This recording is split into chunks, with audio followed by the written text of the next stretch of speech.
this is Dan here. I hope you're doing well. In this lesson, I'm going to show you that Dunn inspired groove from my new book, R&B, Soul and Motown Style Basslines. It's really, really simple, and it's based around a major pentatonic scale, which I'll get into later. But let's just go through the bass line very slowly.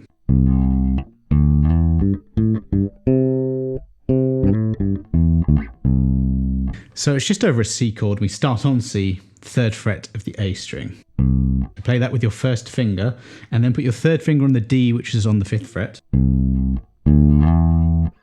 Use your 3rd finger to then slide across to the 7th fret of the same string. That's the note E. When you're in that position, you're then in a great place to then play the 5th fret and 7th fret, the G and the A on the D string. Okay. Then using the same finger, I'm actually doing a little bit of a rolling technique there, where since I'm playing the G on the 5th fret with my first finger, and that's the fingertip as you normally would expect to play, I'm just rolling the finger down onto the 5th fret, the C on the G string, with sort of that crease behind that knuckle there. Just saves me having to lift up the finger and then re-fret another note. And on the way back down, we've got this little hammer on from fret 5 to 7 of the D, that's the G to the A. So pluck the first note, pluck the G, and then have your 3rd finger nice and curled, quite rigid, to hammer down onto the A on the 7th fret, before plucking again onto the G. And then you've got the E and the D on the 7th and the 5th fret of the A string again.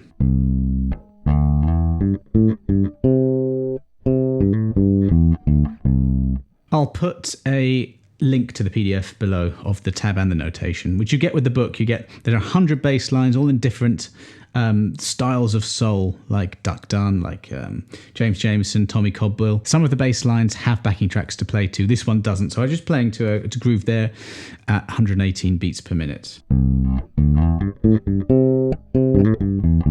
You know, I'd probably play it around about that speed. Now, since it's a major chord that we're playing over, you can move this pattern to any major chord and it will work. So let's go from C to F.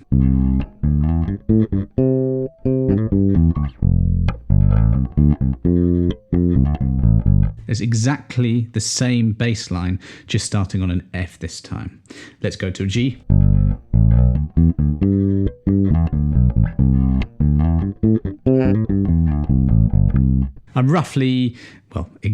I'm staying in the key of C, and I'm just going from a C chord to an F chord to a G chord, the 1, the 4 and the 5. They're all major chords.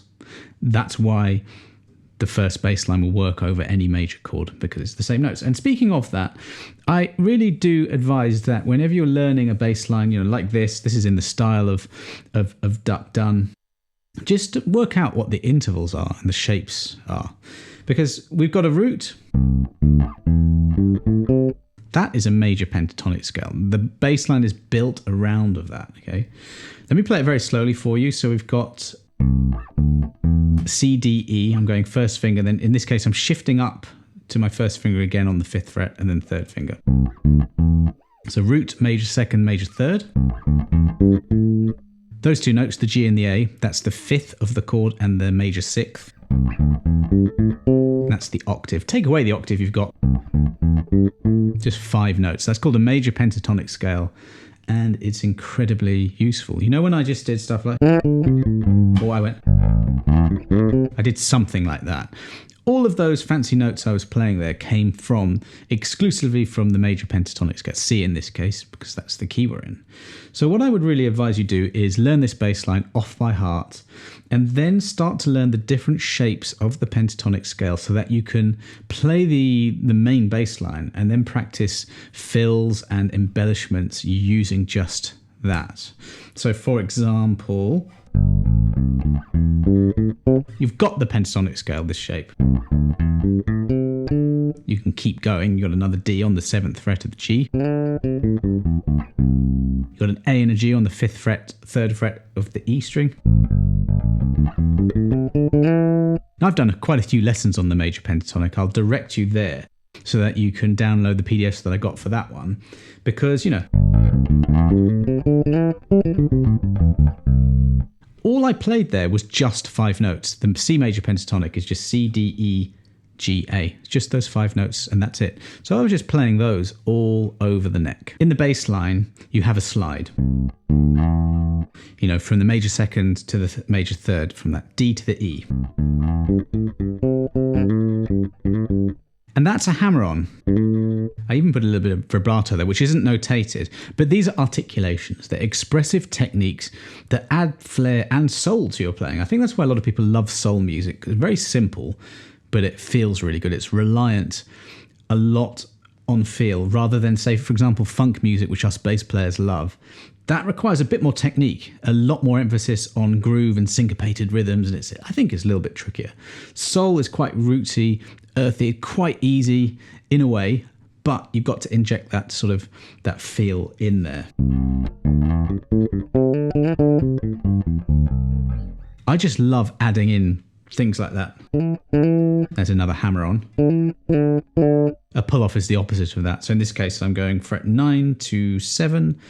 That's an E to a D on the G string, plucking the E, and then flicking the string downwards towards the floor, and you get a pull-off.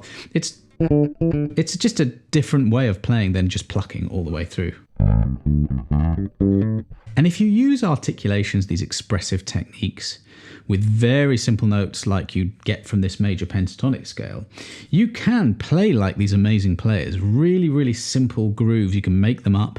And when you make them up, you also then listen to soul bass lines, which I advise you to do, and you'll know what notes are being used because your ear will start to improve. So I'm just going to do the bass line again, maybe a couple more fills, and show you what I do. I'm going to do it with this actually.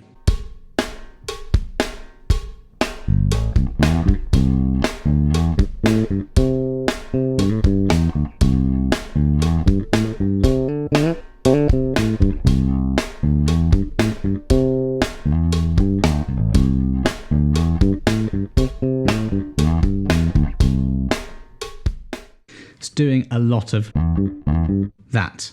Sort of a half hammer on, half slide. Fret 5 to 7 of the A, D, and G in the key of C major happens to be, you know, all these notes belong to the C major pentatonic scale. So, you know, just in that one position, you know, you can just do that. All I was doing was that sort of half hammer on, half slidey thing. So to fret 7 and then pluck the fret 5. Yeah, nice little fill. There. I'm doing a slide from 7 to 5 on the A string, sort of descending slide. So you could just practice that bass line on its own. And then an F is on the 1st fret, a G is on the 3rd fret of the E string, or the 3rd fret, 5th fret of the D string, and you can move to that like.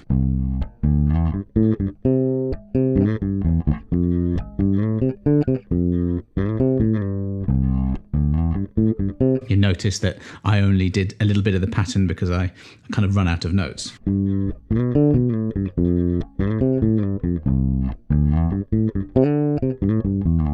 This is just a great thing to practice, something that sounds musical, it sounds good. I do advise doing what I did, either a metronome or some sort of a drum beat. Doesn't really even matter, just so that you've got something that you're playing in time to, and just work on your feel and your groove and just making it sit really well. And you listen to players like Dunn, and that's why we love their playing, I think, anyways, because it makes us smile, it makes us feel good, whilst it's simple all the way through, which I think is a real genius kind of thing to do.